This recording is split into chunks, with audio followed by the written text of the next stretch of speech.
Drama पत्थर दिल के आने वाले एपिसोड में आपको दिखाया जाएगा कि हनान ने मार दी वलीद को गोली और क्या वलीद अब अपनी ज़िंदगी से हाथ धो बैठेगा। वलीद की मेहंदी का फंक्शन चल रहा होता है, सब बहुत खुश होते हैं, लेकिन वलीद के चेहरे पर उदासी साफ नज़र आ रही होती है। इसकी नज़रें हर तरफ मनाहिल को ढूंढ रही होती हैं। मनाहिल एक तरफ खामोश बैठी होती है। वलीद की माँ कहती है, मनाहिल जाकर तैयार हो जाओ, मेहमान आना शुरू हो गए हैं। मनाहिल जब तैयार होकर वलीद के सामने आती है तो वलीद इसे देखता रह जाता है, क्योंकि मनाहिल बहुत खूबसूरत लग रही होती है। इतने में वहाँ मनाहिल की फुप्पो की फैमिली पहुँच जाती है और जब हनान मनाहिल को देखता है वो अकेली खड़ी है तो इसके पास कोई नहीं है, तो इसके पास आकर इससे बात करने की कोशिश करता है, इससे बदतमीज़ी शुरू कर देता है। हनान मनाहिल का हाथ पकड़ लेता है और इसके करीब आने की कोशिश करता है। मनाहिल अपना हाथ हनान से छुड़वाने की कोशिश करती है। वो नहीं चाहती कि कोई शोर बर्पा करे और फंक्शन में कोई बदमज़गी पैदा हो जाए। हनान इसी बात का फ़ायदा उठाते हुए इसके और करीब आने की कोशिश करता है और ये सब कुछ वलीद देख लेता है। वलीद फ़ौरन वहाँ आ जाता है और कहता है, ये तुम क्या बदतमीज़ी कर रहे हो, मैंने सब कुछ देख लिया है। जिस पर हनान कहता है, मैं तो सिर्फ इससे बात करने की कोशिश कर रहा हूँ। वलीद को गुस्सा आ जाता है। वलीद कहता है, मैंने अपनी आंखों से सब कुछ देख लिया कि तुम इसको तंग कर रहे हो। वलीद मनाहिल से मोहब्बत करता है। वो हरगिज़ ये बात बर्दाश्त नहीं करता कि मनाहिल से कोई बदतमीज़ी करे। वो हनान का गिरेबान पकड़ लेता है और कहता है कि निकल जाओ अभी यहाँ से, और बात हाथापाई तक पहुँच जाती है। हनान भी अपनी बेइज्जती बर्दाश्त नहीं कर पाता। वो जल्दी से गाड़ी की तरफ भागता है और गाड़ी से गन निकाल कर ले आता है। वलीद पर गोली चला देता है और गोली वलीद को लग जाती है और वलीद ज़मीन पर गिर जाता है और वहाँ खुशी मातम में तब्दील हो जाती है। जहाँ पर खुशियों का समा था, अब रोना धोना शुरू हो जाता है और हनान वहाँ से फ़ौरन भाग जाता है। नरगिस और मनाहिल जैन को फ़ौरन हॉस्पिटल लेकर जाते हैं। डॉक्टर वलीद को फ़ौरन आईसीयू में शिफ्ट कर देते हैं और बताते हैं कि इनका खून बहुत बह चुका है, अब दुआ करें। नरगिस और मनाहिल बाहर रो रो कर वलीद की ज़िंदगी की दुआ कर रहे होते हैं।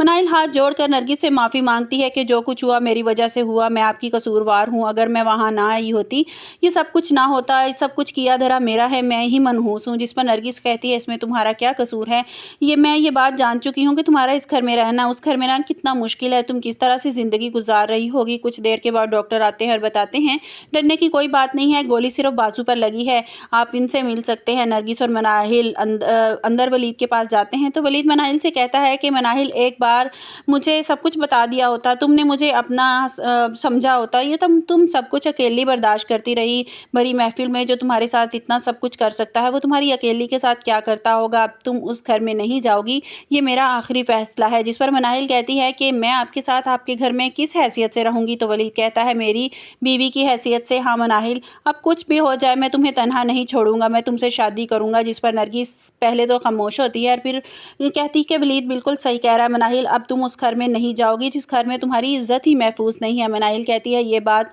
मैंने फुप्पो को बताने की कोशिश की थी, लेकिन फुप्पो और ज़ारा ने मेरी बात का यकीन नहीं किया। अगले दिन वलीद हॉस्पिटल से डिस्चार्ज होकर घर आ जाता है। नरगिस सबा की माँ को फ़ोन करके रिश्ते से जवाब दे देती है और वलीद से कहती है कि वलीद, जैसे ही तुम्हारी तबीयत बेहतर होगी हम मनाहिल का रिश्ता मांगने के लिए इसकी फुप्पो के घर जाएंगे। और कुछ दिन के बाद ऐसा ही होता है। मनाहिल का रिश्ता मांगने के लिए वो मनाहिल से का रिश्ता मांगने के लिए मनाहिल की फुप्पो के घर जाते हैं। मनाहिल की फुप्पो पहले तो बहुत शर्मिंदा थी, इसकी वजह से जो कुछ हुआ वो फ़ौरन रिश्ते के लिए हाँ कर देती है। वलीद की माँ नरगिस कहती है कि माजदा, हमें मनाहिल की जायदाद में कोई दिलचस्पी नहीं है, मनाहिल का घर है, जो कुछ भी है वो तुम्हारा है, हमें कुछ नहीं चाहिए, हमें सिर्फ मनाहिल चाहिए, वो हमें दे दो। जिस पर माजदा और भी खुश हो जाती है और कहती है, ये तो आपकी बेटी है, आज ले जाएं या कल ले जाएं।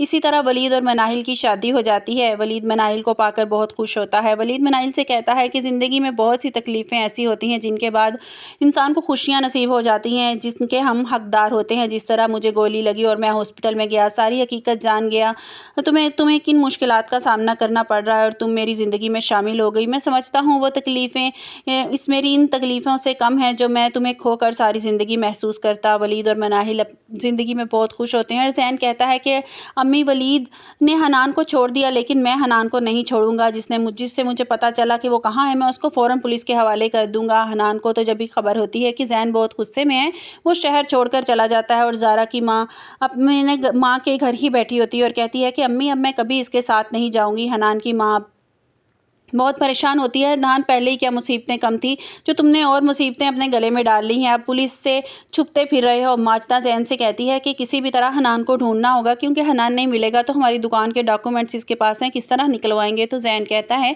कि अम्मी, वो तो आप भूल ही जाएँ, इस जैसा घटिया इंसान आपको क्या लगता है अभी डॉक्यूमेंट्स संभाल कर बैठा होगा, वो सब कुछ बेच कर खा चुका है। आपको हमारी वीडियो कैसी लगी कमेंट्स बॉक्स में अपनी राय का इज़हार कीजिएगा और लाइक और सब्सक्राइब ज़रूर कीजिएगा।